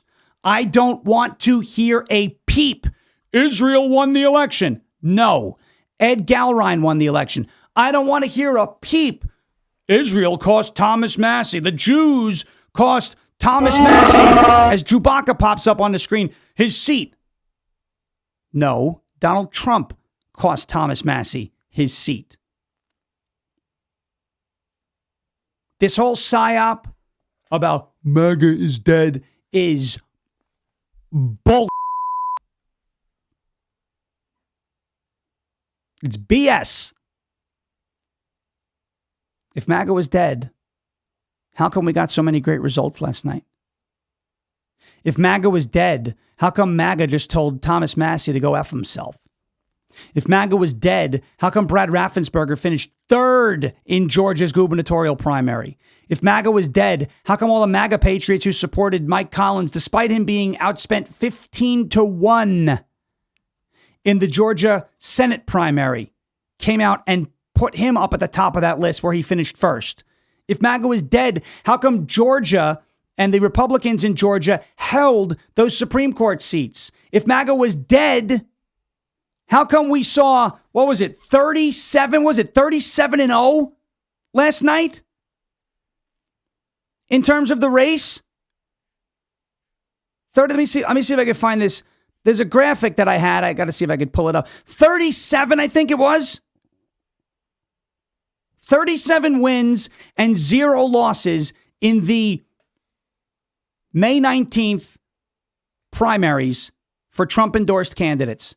10-0 in Pennsylvania, 9-0 in Georgia, 5-0 in Idaho, 1-0 in Oregon, 6-0 in Kentucky, and 6-0 in Alabama. If MAGA was dead, then how come it's thriving? Can't answer that question, can you? They can't answer that question. Because MAGA's not dead. Now, I told you what these people are going to do. They're already out in full force. They're dooming. Oh, make Israel great again. MAGA's not going to win the midterms. What did I tell you to do to those people? Don't engage with them. Don't give them the time of day. Now, if somebody wants to actually have a conversation about it, hey, let's talk. Fine. But if you're coming in and you're dooming, oh, because Massie lost, that's it, November is done. Mute, block, scroll, goodbye. I'm not entertaining that. There is a demoralization campaign that is being run on you. You, because of what they're posting on social media, are supposed to feel like all hope is lost. And because the most conservative member of Congress, who is endorsed by Brian freaking Krasenstein, by the way, and the New York Times, and other left-wing outlets, the Young Turks, personalities, etc., they want you to believe that the most conservative member of Congress was just primaried. That is not what happened. Brandon Gill is doing just fine, by the way. Speaking of the most conservative member of Congress, I think he's got a bright future in the GOP nationally. Do not fall prey to this demoralization campaign. They're going to ramp it up in full force. And I'm going to go over something and show you the parallels between this and another demoralization campaign that was run in 2018. Before we do that, I want to get to a word from our friends over at Cove Pure. It is COVEPURE.com/Sean, covepure.com/SHAWN. You guys ever heard of PFAs? No good. Not good. You don't want to deal with PFAs. PFAs, they're called forever chemicals. I don't take a lot of things at face value anymore. And I'll be honest, tap water was one of the last things on my radar until I actually looked into it. And that's why I now purify my family's water with Cove Pure. Over 176 million Americans are drinking tap water with PFAs in it. PFAs are man-made chemicals used in food packaging, nonstick cookware, firefighting foam, and other things. Scientists call them forever chemicals because once they're in your body, they stay there. They don't break down. And they're linked to hormone disruption, immune damage, and increased cancer risk. But here's the part that stopped me cold. The EPA actually set legal limits for PFAs in drinking water back in 2024. But water systems have until 2031 to comply. That is 5 whole years from now. Until that deadline arrives, a utility can be operating above the legal limit, and they aren't required to notify you. You're just drinking the water, and that's it. The EPA knows that these chemicals are harmful enough to regulate, but they're just not making anyone act on it yet, which means it is on you to take matters into your own hands. Cove Pure was engineered exactly for this. Unlike the normal pitcher filters you get at the store, their ClearWave reverse osmosis technology is certified to remove up to 99.9% of contaminants, PFAs, heavy metals, fluoride, and pharmaceuticals, filtering particles hundreds of thousands of times smaller than a single human hair. Take a screenshot of what you got there. CovePure.com/SHAWN. The best part about Cove Pure is they make it easy. The unit sits right on the countertop. You don't have to drill any holes. You don't have to call a plumber. You just plug it in and it does the rest of the work. Don't wait for 2031. Take control of your water quality right now. Head to CovePure.com/Sean, SHAWN. You will get $250 off for a limited time. CovePure.com/SHAWN for $250 off of one of the best investments you can make for your family. Clean drinking water. It matters. CovePure.com/Sean, CovePure.com/SHAWN for $250 off. All right. 2018. What was the PSYOP that was run on the MAGA base and the United States of America in 2018? Does anybody remember? What was the PSYOP that was run on the MAGA base? What was the PSYOP that was run on the MAGA base and on the United States of America? January 6th, right? No, in 2018. January 6th. 2018. January 6th hadn't happened until 2021, technically. What was the PSYOP? Does anybody remember what the PSYOP was in 2018 ahead of those midterms? Someone's going to get it. Skank that Trump was... Stormy Daniels? No, it wasn't Stormy Daniels. They did try that during there, in fairness, with Michael Avenatti. But that wasn't it. Winky! Ding, ding, ding, ding, ding, ding, ding, ding, ding. Oh. Smart. It was Russia. 2018, the PSYOP was Russia. Jersey Jane, Russia. Dawn, Russia. It wasn't COVID. COVID didn't happen until 2020, right? Russia. That's what it was. COVID was also a psyop. Yes. Stormy Daniels was also a psyop. Yes. So you guys aren't wrong to say those psyops. But the ones that were, and Stormy was playing a little role in 2018, but the Russia scandal was the big one in 2018. I want you to think about how they talked about Russia. Go in the chat. Let's do this. This is going to be cool. What are some of the things that Democrats said about Trump with regards to his quote unquote ties to Russia in 2018? And frankly, it's some of the stuff that they still say. But what were some of the terms? Do you remember some of the ways they described Trump's quote unquote relationship with Russia in 2018? Some of the actual words they used verbatim. I don't know if you remember any of this. Some of the things that they said about Trump and Russia and Putin. He was controlled. The laptop. No, there you go. No, controlled. But the laptop. No, the laptop was Hunter. That was Hunter. That was Hunter Biden. Yeah, he was controlled. PP hoax. There, Meat Shield 72. Putin's puppet. There you go. Sheba Rista, Putin's puppet. There you go. CQ 707. Colluded with Russia. The list is too long. Dawn says the list is too long. He was a puppet of Russia. All right. Great job. Great job. Asset. Another one. Perfect. There you go. Bucklebrush Jones must be drunk this morning. I specifically said, what is the psyop they ran in the 2018 midterms? Yes, I'm well aware that the Russia psyop started in 2016. Thank you. What would I do without Copernicus in the chat? A Russian asset. Putin's puppet. Brennan came up with that. Said controlled by Russia. What about, hey, the whole dossier, right, with the peeing on the hookers rumor? What did they say Russia was going to use that as? They were going to use that as blackmail. Haha. Blackmail. Blackmail. Huh. Do you guys hear anybody saying things about that with Donald Trump regarding another country that's not Russia right now? Israel? Yeah. Oh, I'm on a roll. You're on a roll. I'm barely even awake right now. Look at this.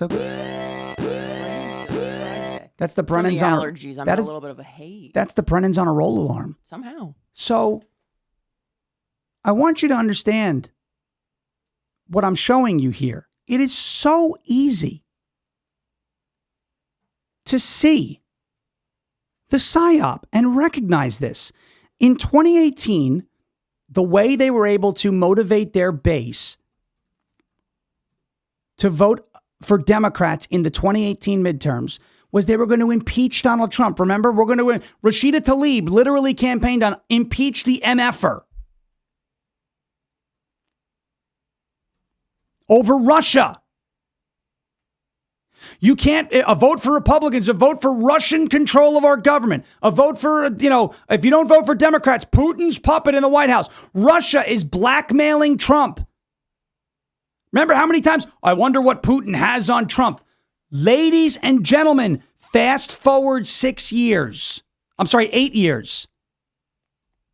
They are saying the exact same things about Trump and Israel now.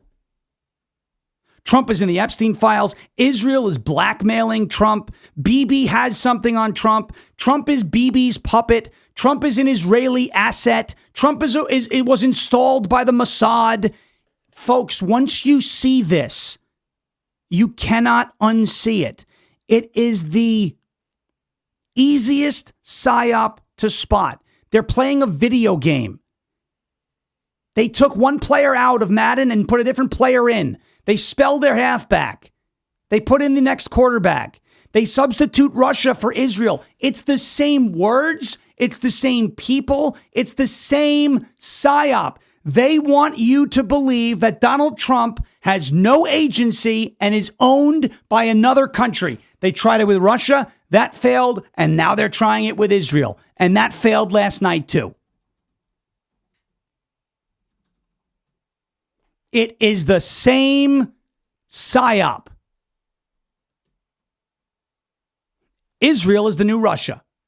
Bibi is the new Putin. Epstein is the new blackmail. and dossier. The Epstein files is the Steele dossier. That's not to say that everything in the Epstein files is fake, because there are some terrible things that happen to those kids, and I'm not trying to downplay that.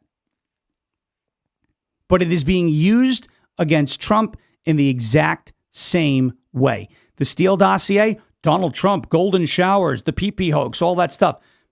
That's what Putin's got on him. He's blackmailing Donald Trump. Fast forward to 2026. Donald Trump, Epstein files. Epstein was a Mossad agent, and Bibi is using it as blackmail against Donald Trump. It's the same thing, guys. Once you see this, you cannot unsee it. Israel is the new Russia. Bibi is the new Putin. And the Epstein files, the new Steele dossier. Once you see it, you can't unsee it. Finally, they're trying this crap. Here's Brian Glenn. I guarantee you that Toolbag didn't write this post. Marjorie Taylor Greene almost definitely stole his phone and wrote this. 2020 2.0 is what that was. Really? Or your guy just got smoked. It was a 10-point race. He lost by 10,000 votes. Oh, did you know that Ed Gallrein had 10,000 mail-in votes? Yeah, did you know that Thomas Massie had 9,000 mail-in votes? So they both cancel each other out. Boy, that was easy. What, is Ryan Matta going to make a post about it and draw a red box around that photo too? That's what they love doing. They love to get they love to act like they're decoding something by drawing boxes around things on their picture. And I've done it before too, but I'm not trying to be some sort of modern day cracked out version of Sherlock Holmes.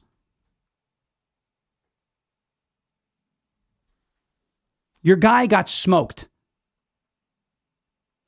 Smoked. Okay? It wasn't close. It wasn't. Thomas Massie had 14 years to prove himself.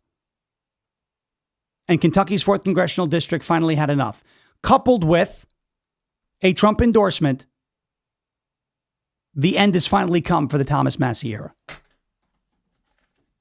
And I'm going to keep dancing about it today. I might make another video and say, by the way, I'm going to make another video today later and say, update, I'm still dancing, you tool bags. That might be what I do. You guys could have seen all the whole celebration. Oh. He comes out blasting you guys have no idea. YMCA dancing, hollering, hooting and hollering. I started going, and it was YMCA, it was Creed, it was Lynyrd Skynyrd. It was a freaking party last night. And I ate some roast beef, some broccoli. Poor guy, I was outside doing yard work, and I'm trying to yay, from out in the yard. I'm running on the porch. I'm like, YMCA, let's go. Woo-hoo. All right. Let's take a quick break, get to a word from our friends over at Silent, slnt.com/Sean, slnt.com/SHAWN. And then I'm going to show you a couple of other clips and things from last night. Folks, let's face it, your phone is a tracking device between government agencies, big tech, corporate data brokers, even pesky cyber criminals. Everyone's fighting for a piece of your digital footprint. And they don't ask. They're supposed to ask, but they don't ask. They just take it, which is ridiculous. That is why Silent exists. Silent makes Faraday gear that blocks all wireless signals, including cellular, Wi-Fi, Bluetooth, GPS, RFID, and near-field communications. No signal means no tracking, no remote access, and no breadcrumbs. It's the same technology trusted by special operations teams around the world, used to block signals, avoid surveillance, and secure communications wherever the mission leads. And right now, it is available to you to protect your family, to protect your freedom, and to secure your digital footprint. All you've got to do is drop your phone in one of their sleeves, and it is off the grid, completely silent and invisible to the outside world. From their backpacks to their crossbodies to their sleeves, Silent's patented technology gives you total control of your privacy. Just visit slnt.com/Sean. Get 15% off and free shipping on qualifying orders. That is slnt.com/Sean. Protect your rights, secure your data, and stay one step ahead. Silent.com. Silence! The chaos goes silent today. slnt.com/SHAWN. Okay. Rooster 26 MPLS is a troll. Welcome to call 631-527-4540. Actually, you know what? Screw you. I have never once gone into a liberal show just to be stupid in the chat. Never done. Never once. Never I once. feel like that's just a waste of time. I wouldn't do it. I have important things to do.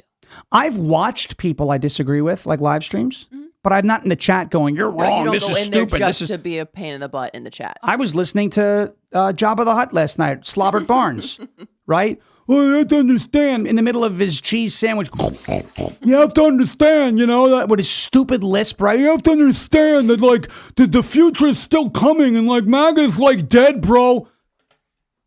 Dude, stop stuffing your face. Get a hold of that chin you got wagging below your actual chin, Jabba. Can we just, let me just take one more thing here. The kiss of death are these influencers that palled around with Thomas Massie. They're the kiss of death. If you want to lose a primary, take your cues from people like Bobby Sauce and Ivan Raiklin and Ryan Matta and all the rest of those clowns that were out there. If you want to lose, take your cues from them. Whoa, they have better engagement on X than you do. Yes, and what did it do for them in the real world? Nothing. I had some idiot on Instagram go, "Bro, you got like bodied in your comment section on your post about Massie being a fraud." And I was like, yep, I'll take that all day, because in the real world, in the actual election, Thomas Massie got bodied. How's that for a ratio? Your online metrics, your views, your clicks, your follows, your replies, they don't mean squat. That was proven yesterday. So you want to continue to place all this stock in your online numbers like it means you're something, and that it means that your views are the prevailing views in the real world? By all means, go ahead and think that. But it was proven wrong yesterday in a big way. Tucker Carlson, 0 for 5 now on endorsements. 0 for 5. But please tell me, he has a lot of influence. With who? Not with people who are participating in elections. Who do you think you are? The internet's not real life, guys. I cannot stress it enough. All right. I want to move on to another candidate. I love to highlight a good old underdog story. And I'm not going to say that Mike Collins is an actual underdog, because he was, in my opinion, he was the favorite in the race. He's been great in Congress. But I want to put this graphic up for you. Money spent on advertising in this Georgia Senate GOP primary. Mike Collins spent $695,000. Carter, $7.85 million. Dooley, $2.78 million. Now, if money truly bought elections like the doomers want you to believe, right? If money truly bought, it was all that money from the Israel lobby that, swayed the race. Well, if money bought everything and money was the way you can track who's going to win and who's going to lose a primary, well, Chris Rose would have lost a couple of years ago. He was outspent 25-1. And Mike Collins would have lost last night, and he didn't. Why am I only seeing the Democrat? No. Why am I only seeing the Democrat? I don't want to see the Democrat. I want to see the damn Republican. What is going on here? DDHQ. They're only showing me. There we go. Decision Desk HQ. Here we go. Mike Collins, who was outspent 15-1, finished in first by 10 points in the Georgia Senate primary. There will be a runoff. I'm not exactly sure when the runoff is, but there will be a runoff. And Mike Collins is your guy. I want to play this clip for you of Mike Collins talking about his success last night. We're not here tonight because I've been propped up by somebody else, or because I've spent the most money in this thing. No, we're here because we work hard. We've got the best organization. the best voting record, and the best message, and that's what it's going to take to be John Ossoff. This guy right here, people should study the way he runs campaigns. He is a pro-Trump guy. I've met him. He is a phenomenal congressman. But did you know that when he ran for Congress, I think it was in the 2022 cycle, if I'm not mistaken, he did not have Trump's endorsement in the primary? Mike Collins had just his own sweat equity that won him that primary. Donald Trump endorsed Vernon Jones that year in the primary, and Collins won. I don't know if Trump endorsed anybody in that primary last night in Georgia, but if I were Donald Trump, I'd endorse him in the runoff. That is the guy I want facing John Ossoff. Mike Collins understands how these elections are won. When you are outspent 15-1 and you come out on top by 10 points in a three-way race, it is your work ethic, it is your message, it is your organization, it is your drive that wins you that election, that delivers those results. John Ossoff and the Democrats are thinking they're probably just going to spend a ton of money in Georgia. Good. Burn it. I bet you Mike Collins beats him if he wins that Senate runoff in Georgia. I bet you. I bet you. If you're in Georgia, Mike Collins is your guy. He's got a long history running his own business in the trucking industry. The dude is a workhorse. He's the real deal. Get him over the finish line in that runoff, and I think we flip Ossoff's seat. That guy knows how it's done. That guy knows how to win. All right. Let me see. Where do we want to go? Another good one yesterday. Donald Trump released an endorsement in the Texas Senate primary. Ken Paxton will be the next Republican nominee for Senate in the great state of Texas. That was great to see yesterday. Ken Paxton getting the endorsement. There were a lot of rumors swirling that Trump was going to endorse Cornyn, but he was only going to do that if there was any sort of movement on the Save America Act. John Thune is just not acting. So guess what? John Thune, you're officially being put on notice. Are you paying attention to what's happening to all these rhinos? Are you paying attention to what happened over the last 3 weeks in this country in Republican primaries? 6 out of 7 Indiana Senate rhinos who had primaries a couple weeks ago lost. Bill Cassidy lost. Thomas Massie lost. Trump endorsements in the May 19th primary across the country in Alabama, Georgia, Kentucky, Pennsylvania, Idaho, and Oregon, 37-0. John Thune, you better be paying attention, big guy, because if you continue this crap that you're doing, you're next. And you're gone.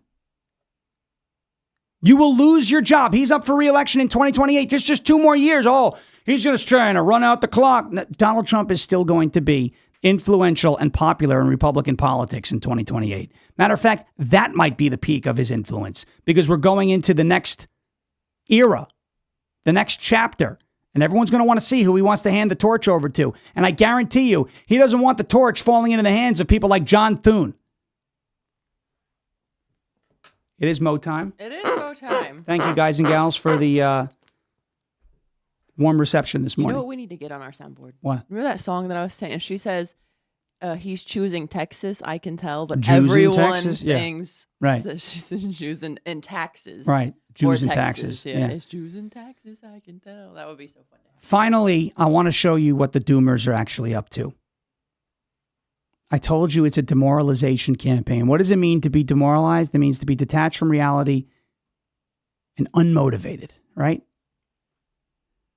Here's Dollar Store. Oh. Dollar Store, cock-a-doodle-doo. Cock-a-doodle-doo. Dollar Store, Obama. Hayberg on Instagram is a better Obama than Hakeem Jeffries. Cock-a-doodle-doo. Cock-a-doodle-doo.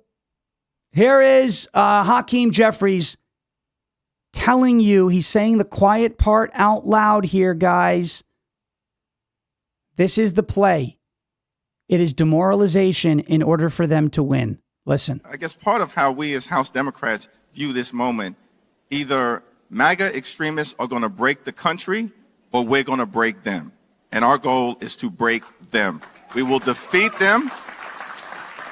We have to beat them electorally, and then we have to break their spirit because of the extremism that's being unleashed on the American people. That's completely and totally unacceptable. Break their spirit, huh?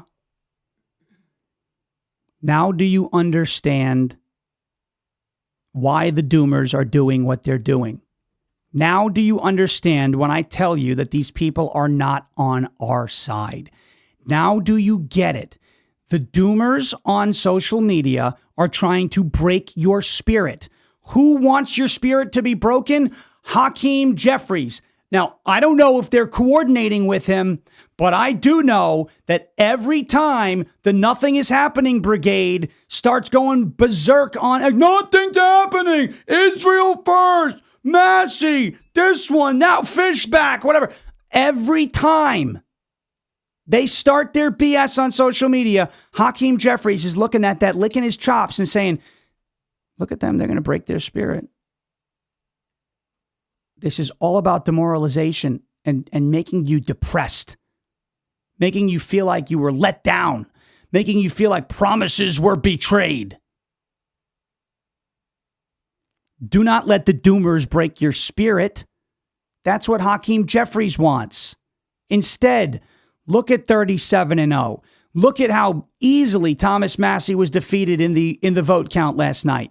Look at Raffensperger finishing third. Look at Mike Collins finishing first. Look at Alabama's results and Idaho's results and Oregon's results and Pennsylvania's results. Look at the Georgia Supreme Court results that a lot of people thought Democrats were going to flip those seats, and they didn't. Look at all those things and understand that you have a ton to feel good about. You have a ton to be proud of. You have a ton to be excited about and motivated over. And if the doomers don't want to be excited, and the doomers don't want to be motivated, and the doomers don't want to admit that good things are happening, and the doomers don't want to admit that this is the greatest political movement that you could be a part of, possibly in the history of our country, save the American Revolution, they don't want to admit that? Fine. Don't let that campaign work on you. You've got plenty to be proud of. You've got plenty to be excited about. You've got plenty to fight for in the now and the future. They want to break your spirit. We're not going to let it happen. Thank you so much for watching and listening. 2 hours. Thank you to Misfit jumping in for that first hour on his own show. That's funny. He was a guest on his own show. How about that? Jeremy Harrell will be coming up next here on rumble.com/LFA TV. In the words of Donald Trump, we will never give up, we will never give in, and we will never ever surrender. And if all else fails, we'll just become ungovernable. Thank you. God bless you. God bless this one nation under God, indivisible, with liberty and justice for all. Have a great rest of your Wednesday. I'm off to join the great Michael Patrick Leahy on the Michael Patrick Leahy Show, the Tennessee Bonus Hour at Michael P. Leahy, Leahy, on X. Back tomorrow, 10 a.m. Eastern Time, rumble.com/LFA TV. Until then, have a great rest of your Wednesday. Jeremy Harrell up next. Thank you for your attention to this matter.